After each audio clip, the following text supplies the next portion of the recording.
Hi, I'm Sonia Waters. I am pastoral theologian at Princeton Seminary, and I'm also clergy on staff at Trinity Church in Princeton.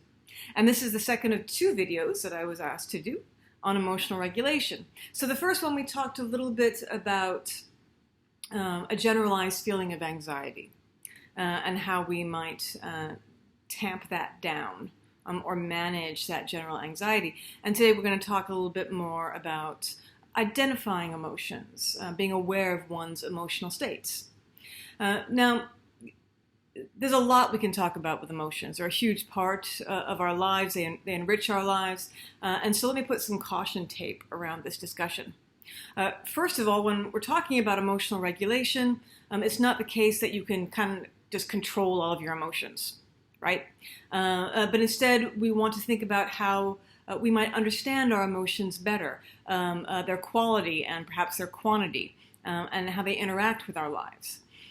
Also, if you suffer from a clinical condition like major depression, or you have panic attacks, or you have post-traumatic stress disorder, obviously these are not going to be easily managed, right? They're a process of care that takes a holistic kind of treatment, where counselors and pastoral counselors and priests and psychiatrists and all kinds of modalities of care can help you in the long run for those complex conditions.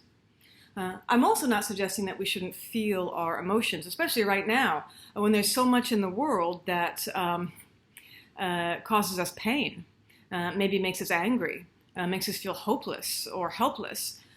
These are all real contexts for difficult emotions. And so our emotions can also let us know when things are wrong and help embolden us to do something about those contexts and social situations that are so painful. So that's not what I'm talking about. Our emotions are not bad, and they're often alarm systems that help us know how to try to enact the good in our society, right? But what I do want to suggest to you is that we're often afraid of our emotions, or we let them overwhelm us when perhaps they're one aspect of a broader understanding of what's going on with our lives right now. So I'm thinking about our relationship to our emotions. And so what I want you to consider is when you're feeling something, whatever that feeling is, whether it's an impulse to do something, or whether it is a feeling of rage or loneliness or helplessness, or a feeling of lack of self-worth, all the kinds of emotions we might have in our day, that we consider these emotions that are knocking on our door, what they actually feel like or look like as a whole. So consider these three ways to assess your emotions. First, how wide is it? Second, how deep is it? And third, is it all of me, or is it just a part of me? So let me go over those in a little bit more details. First, how wide is your emotion? Right? Having big, intense emotions is not as much a problem as having emotions that take up all of our field of vision. And emotions that can continue for days. So it's about what's called dysregulated emotions. So does an emotion keep on going even when the situation is over? Does it feel like the emotion will be there forever? It will not change. We'll feel this bad forever now. That we'll never come to the end of this emotional state. That once we have it, it spins out of control and takes over our field of vision. Or it might wrap its arms around me and engulf me. So once I feel bad, then everything is bad. Once I am angry, no one can please me. Once I am hurt, there is nothing in the world that is loving or kind anymore. And I can't imagine that life or other people might be nuanced in their motivations or nuanced in their responses to me.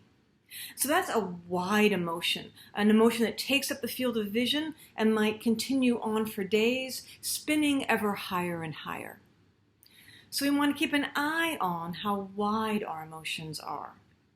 And at the same time, we want to keep an eye on how deep they are. Now, when I'm thinking about a deep emotion, I don't mean we should have shallow emotions, but what I mean is I'm thinking about that old-fashioned cartoon when a cartoon character goes up to a puddle and then suddenly drops all the way into their noses. Suddenly, a puddle becomes a well, and they drop right in there, and you can't see them again. And this can happen to our emotional states. So it's not a problem to have big, intense emotions, but sometimes emotions can go all the way up, and we can't see over them. We become engulfed in the emotional state. We ruminate upon it. It becomes our whole world in a way that's very difficult to get out of. And that can make it hard to live out our day. One thing can send us down into that depth of emotion, and then it can be hard to get our way back out of it. And that can often happen in a day if our partner upsets us with something that they do all the time and we're upset once more again, or the traffic gets in our way, or we see that one thing on the news that sets us off. It can be easy to dive so far into that emotion that it's difficult to function. It's difficult to do our jobs or care for our children or get back our serenity in our day. So that's how deep an emotion can be. One that we can't get our heads over. The final thing to consider is this emotion a part of me or is it all of me? Another way of thinking about this is internalizing emotions. When emotion is a part of me, I can feel angry, but I can also know that there are still good things in the world, and I can laugh at something that happens, and I can be, over time, shaken out of that emotion. But if the emotion is all of me, then maybe I might internalize that emotional state. Once I feel bad, maybe I internalize it and I decide I am bad. Or once I am angry, maybe I think, oh, I always feel this way. I'm always a horrible person. I can't get myself out of it. And so then we think that we are bad because we feel bad. Or perhaps we've done something wrong. And then we feel guilty about that. But it's not that this one thing I have done is wrong. It is that I am bad. I am wrong. I always do this. I'm a failure. It is the I am fill in the blank kind of way of being. And that's when an emotion becomes all of us. Instead of being, again, ourselves, nuanced people with complicated motivations. Sometimes we do good. Sometimes we do bad. Sometimes we fail. But the failure doesn't mean it's all of us. And so generally in emotion, I'm sort of thinking for those keeping track at home, this is kind of a cognitive behavioral therapy way of thinking, right? Is that emotions come with interpretive frameworks. So we don't just have an emotion. We stick it into a broader interpretive framework. And that interpretive framework can be, it's my whole field of vision, it's everything, that's the wide. Or I am completely engulfed and can't get out of it. That's the depth. Or it's all of me. It is me. That's the all or part of it.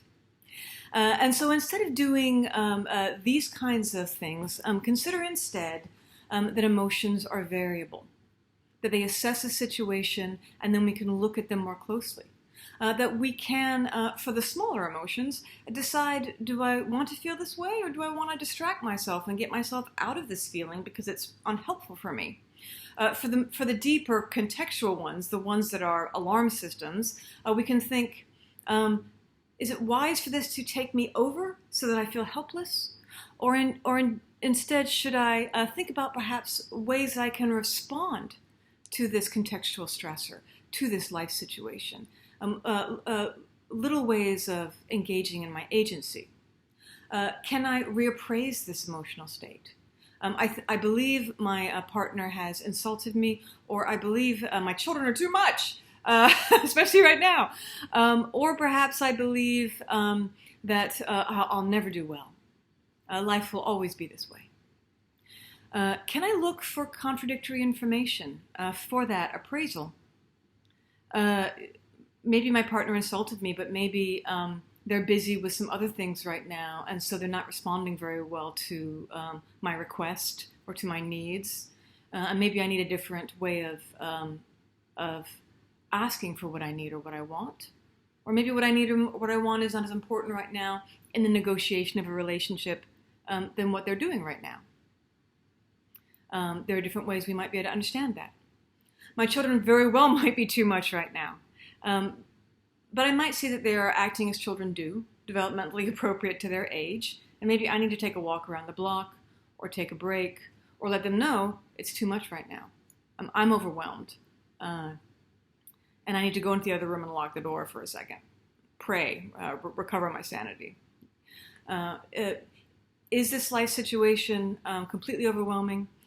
Or maybe did I interpret it wrong, or is there something I can do to address it?